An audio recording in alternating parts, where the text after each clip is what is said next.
நல்லா புரிஞ்சுக்கோங்க. நான் இவ்வளோ ஃபில்டர் பண்ணி வேணான்னு சொல்லி மறுத்து போஸ்ட்போன் பண்ணி அப்புறம் சொல்லி இவ்வளோ பண்ணியே ஒரு வருஷத்துல ஆவரேஜா 100 கைலாசம் உருவாகுதுங்கய்யா. 2025 கடந்த ஆண்டு ஆவரேஜா 100 இடங்கள்ல புது கைலாசங்கள் உருவாகி இருக்கு.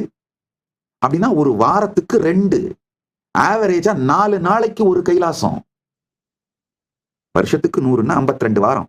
ஆவரேஜா வாரத்துக்கு 2, 4 நாளைக்கு 1 உருவாயிட்டே இருக்கு. இது இத்தான டேம் போட்டு ஃபில்டர் பண்ணி அப்புறமா பார்க்கலாம் பொறுமையா பார்க்கலாம்னு சொல்லி அதுக்கப்புறமா அளிக்கப்படுறது. அதனால நல்லா புரிஞ்சுக்கோங்க. பரமசிவ பரம்பொருளே வெளிப்பட்டு இதை நடத்துகின்றார். அவருடைய திருப்பணி அவர் செய்து கொள்ளுகின்றார். யாருக்கு என்ன கொடுக்க வேண்டும் என்றும் யாரிடமிருந்து பெற்றுக்கொள்ள வேண்டும் என்றும், இன்னொன்னு யாருகிட்ட இருந்தாவது வாங்கிட்டார்னா குறைந்தபட்சம் 100 மடங்கு அவருக்கு அதைவிட அதிகமாக பொழிவார்.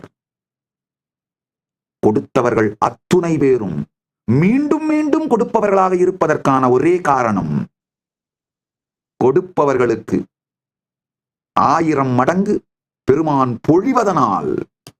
அதனாலதாங்க கைலாசம் நடந்துகிட்டே இருக்கு.